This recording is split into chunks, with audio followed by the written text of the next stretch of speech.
সুতরাং বিএনপি থেকেই কাউকে বানাইতে হবে। অ্যাটলিস্ট আপনি এটাকে কি বলে জানেন, যে লিকেজ যদি বন্ধ করেন, আগের মতো থাকলেও লিকেজ বন্ধ করলে কিছু সঞ্চয় হয়।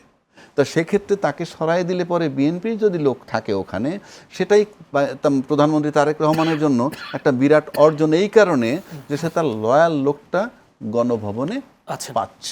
অসংখ্য ধন্যবাদ। সিভিক রয়্যাল রিসোর্ট, সবুজে ঘেরা আভিজাত্য। আবুনে রাজ্জাকি, বিরতির আগে আপনি বলবার চেষ্টা করেছিলেন যে জায়েদ চৌধুরী যে বক্তব্যটা দিয়েছেন, রাষ্ট্রপতি কারা হতে পারেন, কারা হলে দেশের জন্য মঙ্গল হবে, সেই বিষয়টার সাথে আপনি একটু অ্যাড করতে চেয়েছিলেন। কি বলতে চেয়েছিলেন আসলে? না, বিষয়টা খুব সিম্পল। আপনি একটা দল যখন কাজ করে, একটা দল যখন সরকারে থাকে, তখন যেহেতু 2/3 মেজরিটি বিএনপি পেয়েছে, তো ন্যাচারালি তাদের সিদ্ধান্তই চূড়ান্ত। এখন এই সিদ্ধান্ত নেওয়ার ক্ষেত্রে লিকেজ একটা ফ্যাক্টর থাকে। আপনার কোনো ইনফরমেশন যদি লিকেজ হয়, হওয়ার আগেই যদি লিক হয়ে যায়, এতে অনেক কিছু হ্যাম্পার হতে পারে। তো for the greater interest of the nation, আপনি যেমন বললেন, আমাদের মাননীয় প্রধানমন্ত্রী তারেক রহমান সাহেব বিদেশ থেকে ঘুরে এসে ওনার সাথে দেখাটা করেননি। একটা রীতি আছে সেটা বলেছি আমি বলছি, হ্যাঁ রীতি আছে, করেননি। এখন করলে কি হইতো? করলে উনি চায়নায় কি করে আসছেন, তার সাথে 2-4টা কথা হতো। সেখান থেকে ওই বিবেচনায় নিলে হয়তো আমাদের প্রধানমন্ত্রী তাকে আস্থায় রাখতে পারেন নাই। পাশাপাশি যদি আমি দেখি যে বিএনপির রাজনৈতিক বলয় বা বিএনপির যে আন্তর্জাতিক পরিমণ্ডলে তাদের গ্রহণযোগ্যতা যাদের কাছে, বা আওয়ামী লীগের গ্রহণযোগ্যতা যাদের কাছে, এটা মেনশন না করেও বলতে পারি এই যে এক নয়, অভিন্ন নয়, ভিন্ন। তো ভিন্ন যদি হয়ে থাকে, সেক্ষেত্রে আপনি মনে করেন আজকে রাষ্ট্রপতি পদটা এমন একটা পদ, আপনি কালকে জরুরি অবস্থা হইলে he will be the king, but in accordance with the constitution তার পাওয়ারটা 0। এখন কালকে যদি জরুরি অবস্থা হইতে যায় কোনো কারণে, সবার আগে যদি ইনফরমেশনটা রাষ্ট্রপতির কাছে আসে, এবং সেই রাষ্ট্রপতি আমাদের প্রধানমন্ত্রীর কাছে যদি লয়াল না থাকেন, ইনফরমেশন নাও পাইতে পারেন। স্বেচ্ছায় কিছু করে বলতে পারেন আমি বন্দুকের নলের মুখে করেছি, এরকম কথাও বলতে পারেন, নট আনলাইকলি। তো সেদিক থেকে বিবেচনা করলে রাষ্ট্রপতি অপসারণটা জরুরি, এবং যদি সেটা বিএনপির মধ্য থেকে তো অবশ্যই নিতে হবে। এই কারণে নিতে হবে যে এদের ভিতরে যারা রাষ্ট্রপতি হওয়ার যোগ্যতা রাখেন, তারা কিন্তু সেই জিয়াউর রহমান সাহেব বলেন, বেগম খালেদা জিয়া বলেন, তার আমল থেকে পোর খাওয়া মানুষগুলো। অ্যাটলিস্ট পোর খাওয়া মানুষগুলো যেটা হয়, একটা জিনিস ক্লিয়ার হবে যে তারা আওয়ামী আন্তর্জাতিক যে বলয়, সেই বলয়ের মধ্যে নাই, এবং তারেক রহমান সাহেবের সাথে সেই বলয় লোকের অ্যাডজাস্ট হওয়ার ব্যাপারটা একটু কঠিন। সুতরাং বিএনপি থেকেই কাউকে বানাইতে হবে। অ্যাটলিস্ট আপনি এটাকে কি বলে জানেন, যে লিকেজ যদি বন্ধ করেন, আগের মতো থাকলেও লিকেজ বন্ধ করলে কিছু সঞ্চয় হয়। তো সেক্ষেত্রে অসংখ্য ধন্যবাদ। একটু যেতে চাই জায়েদ চৌধুরী, আপনি বলার চেষ্টা করেছিলেন যে আসলে কে হতে যাচ্ছেন পরবর্তী রাষ্ট্রপতির, একটি বা ফেসবুকে একজন স্ট্যাটাস দিয়েছেন, নামও বলেছিলেন নাসিমুল গনি, যে যার কথা।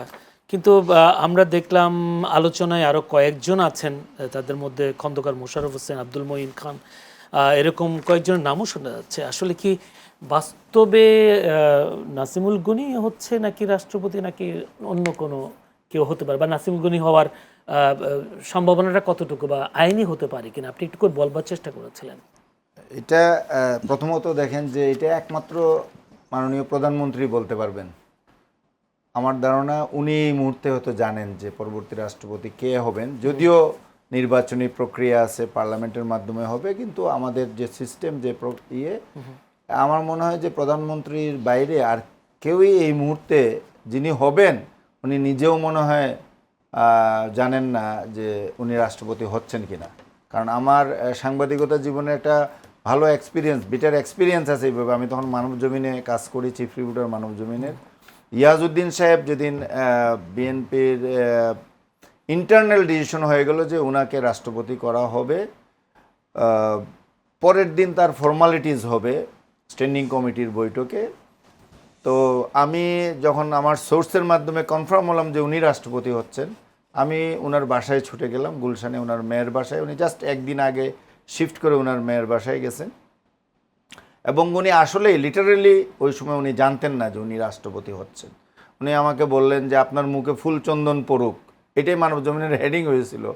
যে আমি রাষ্ট্রপতি হচ্ছি এই কথা আপনি বললেন। তো আমি বললাম আপনার সাথে বেগম জিয়ার কি দেখা হয়েছিল এর মধ্যে? বলে হ্যাঁ, আমি ইউজিসির চেয়ারম্যান কিংবা এরকম কোনো একটা ইয়ের জন্য আমি মনে মনে ভাবছিলাম, তো পরে ম্যাডাম খবর দিলেন, নিয়ে উনি ভালো মন্দ জিজ্ঞেস করলেন, মানে একদিন অথবা 2 দিন আগে জিজ্ঞেস করলেন, চাটা খাওয়াই দিয়ে নাস্তা টাস্তা খাওয়াই সুন্দর মতো কথা বলে আমাকে বিদায় করেন। আমি বললাম স্যার ওইটা আপনার রাষ্ট্রপতির ইন্টারভিউ হয়ে গেছে, ওইটাই আপনার রাষ্ট্রপতির ইন্টারভিউ। আমি ওনার বাসায় থাকা অবস্থাতেই, আমি যখন গেছি ততক্ষণ পর্যন্ত কোনো সিকিউরিটি এসএসএফ কিছু নেই, আমি ওনার সাথে কথা বলছি, নাস্তা খাওয়া শেষ করতে পারেন নাই। কিছুক্ষণ পরে ওনার রুমে একটা ফোন আসলো, ভিতরের রুমে উনি গেলেন, এসে উনি আমার সাথে যেভাবে খোলামেলা কথা বলছিলেন, কথা বন্ধ হয়ে গেল। বললেন যে জাহেদ আরেকদিন কথা বলবো, আজকে আর কথা বলি না।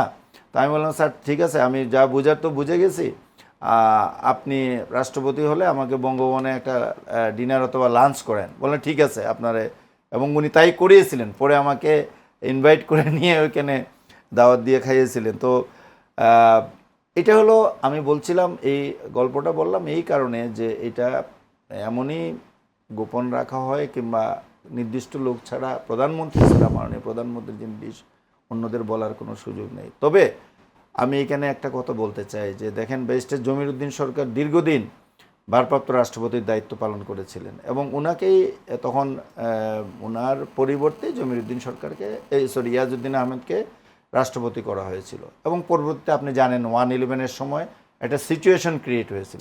তার আগেও একই রকম একটা সিচুয়েশন ক্রিয়েট হয়েছিল যখন আব্দুর রহমান বিশ্বাস বিএনপির আমলে রাষ্ট্রপতি ছিলেন। জেনারেল নাসিম একটা কু করার চেষ্টা করেছিলেন, আপনারা জানেন, সবাই আমরা জানি 20 মের ঘটনা, ইলেকশনের আগে। আব্দুর রহমান বিশ্বাসের কারণেই তখন গণতন্ত্র টিকে ছিল, ওই কুটা ব্যর্থ হয়েছিল। ইয়াজউদ্দিনের সময় 1/11-এর সময় মঈন আহমদরা একটা, বলতে গেলে ওইটাও আর একটা কু ছিল, সেটা কিন্তু উনি ব্যর্থ করে দিতে পারেননি। আমি কথাটা বললাম আমার দীর্ঘ 40 বছরের সাংবাদিকতা জীবনের অভিজ্ঞতা, এবং বিএনপি বিট আমি দীর্ঘদিন কাভার করেছি, এই অভিজ্ঞতা থেকে বললাম। তাদের ইনস অ্যান্ড আউট অনেক বিষয় আমাকে রিপোর্ট করতে হয়েছে।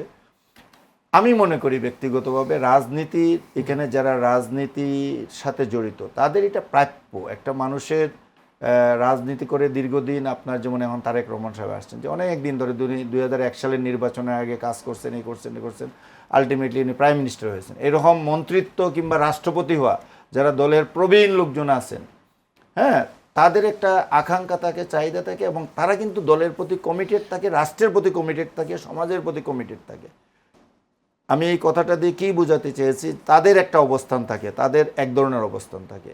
আর যারা আমরা অন্য বিয়েতে থাকি তাদের কমিটমেন্টের মধ্যে তফাৎ থাকে, কিংবা তাদের ওই স্ট্রেংথটা, ওই ক্ষমতাটা থাকে না। তো নিশ্চয়ই প্রধানমন্ত্রী যেটা ভালো মনে করবেন, উনি অনেক ভালো জানেন, বুঝেন, দেশ চালাচ্ছেন, ওনারা এবং ওনার দলের নেতারা তারা মিলেই ঠিক করবেন। তাদের দলের মধ্যে অভিজ্ঞ কাদেরকে বলে মনে হয়? এখন আপনি অভিজ্ঞতার সাথে নিশ্চয়ই উনি তাদের বয়সের বিষয়টি কনসিডার করবেন, তাদের সামর্থ্যের কথাটা চিন্তা করবেন, নানা বিষয় আছে। এবং যেটা রাজাকি ভাই বলছিলেন যে আমাদের এখানে ভূ রাজনীতি, এই ভূ রাজনীতি আমাদের এখানের সামগ্রিক বিষয়ের চিন্তা করে রাষ্ট্রপতির পদটা অলংকারিক হলেও আমরা জানেন যে সশস্ত্র বাহিনীর উনি সর্বাধিনায়ক, সুতরাং এখানে ওনার অর্নামেন্টাল কিছু কাজ আছে। আর এখন আমরা যে সংস্কার প্রস্তাবগুলো নিয়ে আসছি, এখানে কিন্তু রাষ্ট্রপতির যথেষ্ট ক্ষমতা শেয়ার করে দেওয়ার প্রস্তাব আছে। এই সংস্কারগুলো যদি আমরা বাস্তবায়ন হয়ে যায়, আশা করব হবে এর মধ্যে, তাইলে তখন রাষ্ট্রপতির আরও কিছু ক্ষমতা বাড়বে। এবং এইখানে মানে এমন একজন যোগ্য ব্যক্তিকে দেওয়া দরকার, উনি দলমতের ঊর্ধ্বে উঠে বাংলাদেশকে ধারণ করবেন এবং বাংলাদেশের স্বার্থ, গণতন্ত্রের স্বার্থ, এটাকে রক্ষা করবেন। সেই দৃষ্টিভঙ্গি নিয়ে যদি সরকার তার মনোনয়নটা চূড়ান্ত করে, তাহলে দেশের মানুষ খুশি হবে, দলের লোকজনও খুশি হবে। সিভিক রয়্যাল রিসর্ট, কিনুন আভিজাত্য, নিশ্চিত করুন ভবিষ্যৎ।